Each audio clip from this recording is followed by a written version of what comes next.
I hated to ask, but could I crash at your place for a few days? Dad had been kicked out of the family home by my sisters and mom, and now he stood at my doorstep. Seeing Dad, who had always been so strong, talk about reaching his limit, I blamed myself. "I'm sorry, Dad," I said, trying to apologize for my inability to help alleviate his suffering. In that moment, as I struggled with my guilt, my husband Ethan spoke up. "Let's live with your father-in-law. Are you sure?" I turned to Ethan, surprise evident in my voice. Dad, too, could barely hide his shock, his eyes wide open. "My name is Emily, and I'm 26 years old. Ethan and I started dating in college, and we got married 2 years ago. Our days are filled with a fulfilling work-life balance. Ethan is my best supporter, always by my side. I never thought I'd find someone who gives me such confidence, let alone marry them." As the youngest of three sisters, I grew up in an environment where I could never go against my mom and my sisters. I was always the last one in line for attention from mom, and also the lowest in rank among my sisters. Every time I voiced an opinion, sharp words would come flying back at me. Over time, I stopped expressing myself and started to suppress my feelings. I bore the treatment of being treated like a servant by my mom and my sisters without complaining. I wanted a boy. When I found out you were another girl, I was so disgusted. Grace and Ashley are enough for girls. You're an unwanted child, and yet here you are in his house. If you want to stay here, you have to work. Mom often belittled me like this. Even if you tell me that, how many times have I swallowed my words, the ones I wanted to say back to her? By the time I entered elementary school, I was in charge of most of the household chores, from preparing meals and doing laundry to getting the bath ready. People around me would praise me, saying, "That's impressive," or "You're so responsible." But I only found joy in that at first. "It's a given that you do all these things," Mom would say, with no words of thanks or praise. Instead, I was constantly being reprimanded for my cooking or the way I folded the laundry. The one who kept me going through all this was Dad. Unlike Mom and my sisters, Dad loved me and respected me.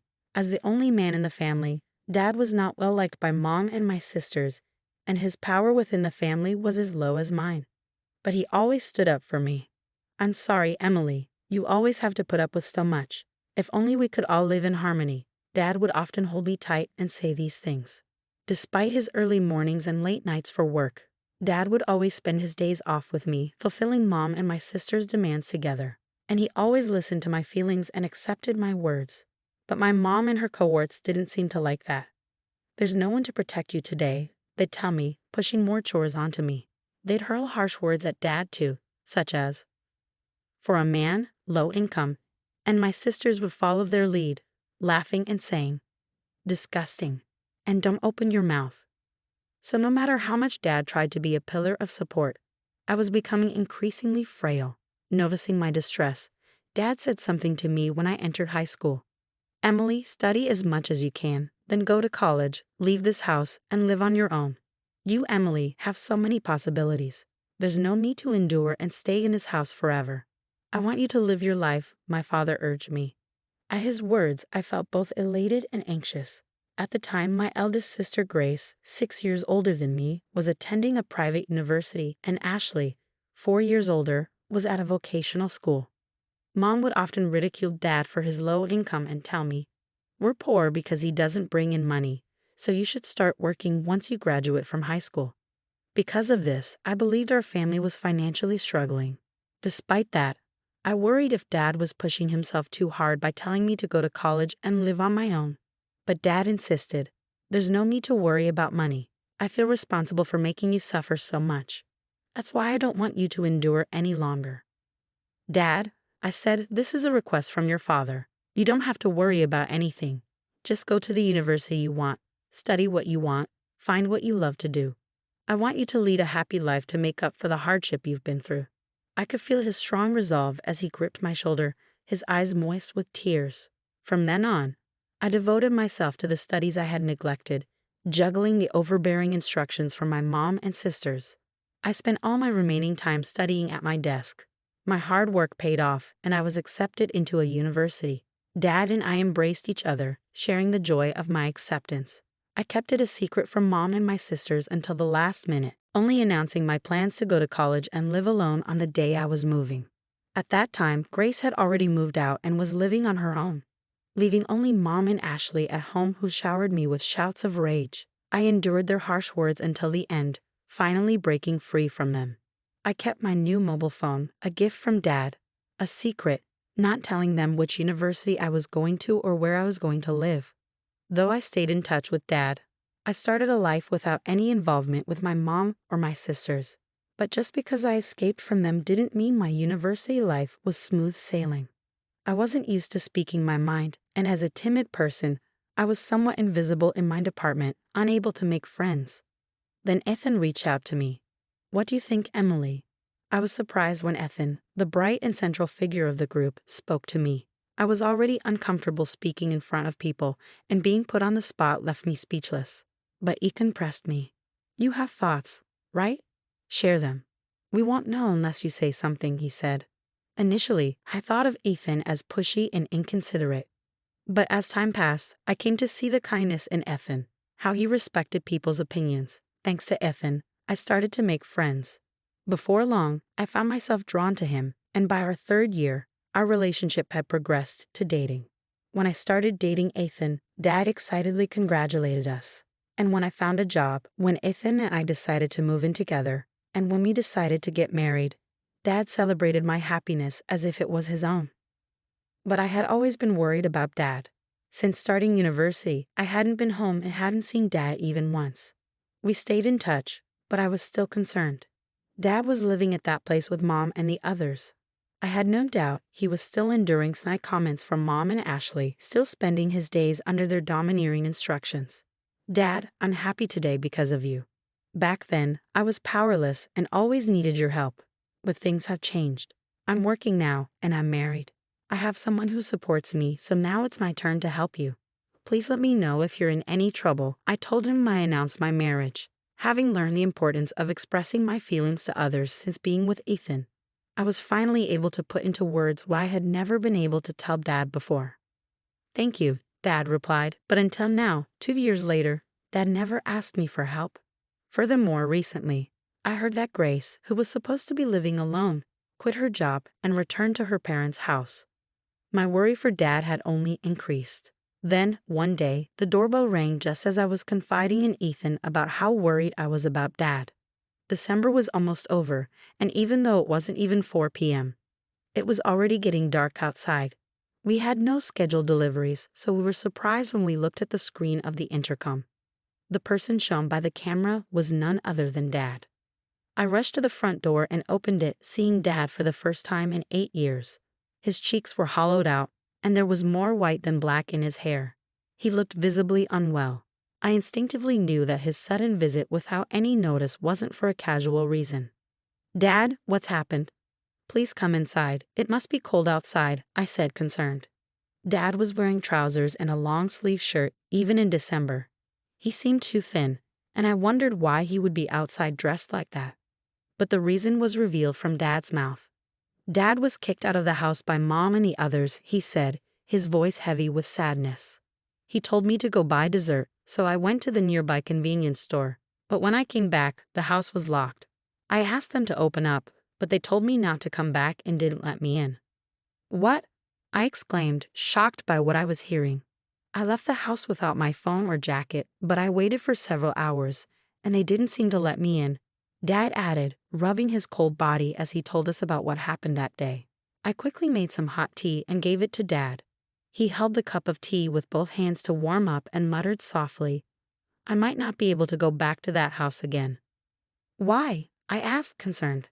Ever since Grace came back, Mom and the others' attitude got even worse. I was feeling at my limits too, and then they did this to me. I don't even have the energy to go back. I think I should look for a monthly apartment and think about what to do in the future, Dad explained. "I'm sorry, but could I stay here for a few days? I'll leave as soon as I find an apartment," he added, his voice filled with weariness. I was worried, but I hadn't imagined it was this bad. Dad, who never complained before, was talking about his limits. "I'm sorry, Dad." I began ready to apologize for knowing about his troubles and not being able to do anything when Ethan spoke up. "Let's live with your father." Ethan raised his voice. "Are you sure?" I turned to my husband in surprise. Dad, too, unable to hide his surprise, opened his eyes wide. Sorry for being blunt, especially since we just met, but your father-in-law doesn't look too healthy. I think it would be best if we lived together to help him recover. Everything else can be figured out later, of course, only if he's okay with this, Ethan explained. Ethan's suggestion left Dad and me with nothing but gratitude, and so our new life as a trio began. Just a few days after Dad moved in, our doorbell rang again. All three of us were stunned by the figures displayed on the intercom screen. Mom and my sisters were standing there. "Why here?" I whispered, shocked and bitter past memories making my breath hitch. But I had to face them. I didn't know what they would do next, and panic set in. I opened the door, and before me stood my mother, flanked by Grace and Ashley. "Wow, I didn't expect you to be living in such a fancy place. I thought you were scraping by in some rundown apartment," Mom remarked, her tone dripping with condescension. Hearing her voice after such a long time, all I could feel was resentment. "Why are you here?" I asked, trying to keep my tone steady despite the turmoil brewing within me. "Your father's mobile had your address in it." I had no idea Emily even had a mobile phone. "Why would you give him your contact info but not us? Are you honoring the wrong person?" Grace interjected arrogantly, looking down at me, just as she always did. After Mom's words, seeing Grace like this, Mom smiled, satisfied, and spoke again. "Well, never mind. Is your father here?" "We're having some trouble without him," she said. There were no signs of actual distress on their faces. All three of them were smirking. "In trouble? But you're the ones who kicked him out," I retorted, my irritation mounting with each word. "You've become quite sassy, haven't you?" "So is he here?" "Move aside," Mom demanded, her typical overbearing tone evident in her condescending remarks about me. "No," I responded firmly, fueled by Ethan's support and my own newfound strength. It would have been impossible in the past, but I had changed, all thanks to Ethan. Mom's irritation became apparent as she raised her voice. "When did I ever give you permission to talk back? Just move. You can't even listen to what I say." "I'm not the same person I used to be. I won't be pushed around by you, Mom," I refused firmly, Ethan coming up beside me, trying to shoo Mom and the others away. Despite our efforts, Mom and her group wouldn't leave. We repeated move and no until, tired of the ordeal or maybe having given up, Mom was the one to break first. "That's enough. I don't want to hear any more from you. If you won't move, can you at least let us know when the money will be deposited in our account? It's really annoying that all you can do is put money in, and you can't even do that," Mom said, her words leaving me speechless. How did she think she's been able to live without working? My anger reached its peak. From now on, Dad will be living with us. Dad and I will no longer be pushed around by you guys. Please divorce Dad and stop causing him pain, I declared, unable to hold back my words any longer. But the response from my mom was something I hadn't anticipated. I hadn't anticipated Mom's reaction. "Don't make it sound like I'm the bad guy. I've been kind enough to stay as a family with a man like him, who is low income and can't do a thing. You should be thanking me," Mom said, her words cutting deep. "What?" I gasped, stunned by her audacity. "You're just like your dad, a low-income loser acting high and mighty. But in the end, all you're doing is licking each other's wounds," Mom continued, her tone dripping with disdain. I felt like I was about to lose control. At Mom's words, I was on the verge of raising my voice, of lashing out. But then my husband spoke up. "Emily works hard. She's a supervisor, earning a decent wage. I'd appreciate it if you didn't belittle us with comments about licking wounds," Ethan intervened, his voice firm. Mom retorted, "Don't you dare talk back to me. You're an outsider, so stay quiet." That's when Dad, who should have been in the living room, was suddenly at my side, addressing Mom. "I've heard enough. We can't impose on Emily and Ethan anymore. Let's get a divorce," Dad declared, surprising everyone. "Dad," I exclaimed, shocked by his sudden proclamation.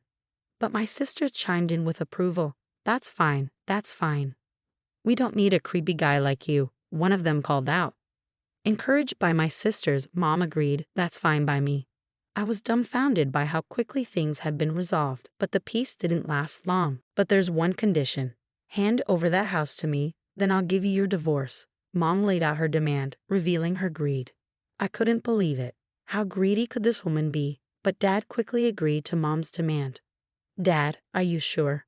I asked, shocked by his compliance. "If that's all it takes to get a divorce, it's a small price to pay," Dad replied, smiling at me reassuringly before turning back to Mom with a serious expression. I'll do as you ask. Leave for today. I'll come over tomorrow. With that, Dad sent Mom and my sisters home. They continued to belittle me until the end, but I didn't care. I felt guilty for pushing for a divorce and causing Dad to lose his home. But Dad patted my shoulder reassuringly. It's not your fault, Emily. In fact, I'm glad you spoke up, he said. The next day, Dad went back home one last time with the divorce papers. He made Mom fill out the divorce application, handled some paperwork, and packed his belongings. When Dad returned from our family home, he looked somehow lighter. It was sad to see the house go to Mom and my sisters, but if Dad felt relieved, I was okay with it. A few months later, Dad told me what had happened to Mom and my sisters. They had taken the family home as part of the divorce settlement and planned to live lavishly by selling it. However, the house was old and the location wasn't great. They couldn't sell the house or land for much, and demolition costs ate into the proceeds. In the end, they were left with almost nothing. Now without a home or savings, Mom didn't work, and neither did Grace or Ashley have stable jobs. And with Dad gone, the same Dad they ridiculed for his low income status while they leaned on him for living expenses, the trio found themselves in dire straits. They tried seeking help and showed up at our house several times, but we never opened the door to them. Still, they refused to give up, causing commotion at the front porch. I finally had to tell them through the intercom, if you make any more noise, I'll call the cops. Now it seems they're barely managing, renting an apartment that's too cramped for three. Even Mom, who never worked before, was seemingly forced to get a job. That's how desperate they were.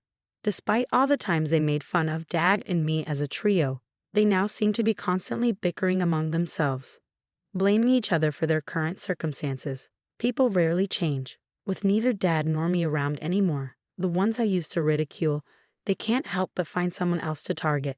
It seems they're destined to lead lives filled with both physical and emotional poverty. Meanwhile, our lives have taken the polar opposite trajectory. Despite all their mockery about Dad being low income, he had actually been trading stocks for years, amassing a fortune. We only learned about this after the divorce was finalized. Dad feared that if any information leaked out, the trio would try to seize his assets, so he had decided not to mention it until the divorce was over. That's probably why he didn't mind giving up the family home. Now we're living comfortably in a new house that Dad built with his wealth. He quit his job to focus on his stocks. My husband and I have jobs too, so we're not struggling financially. We support each other while each maintaining our own financial independence. We hope to build a loving family that we couldn't have when we were young from here on out.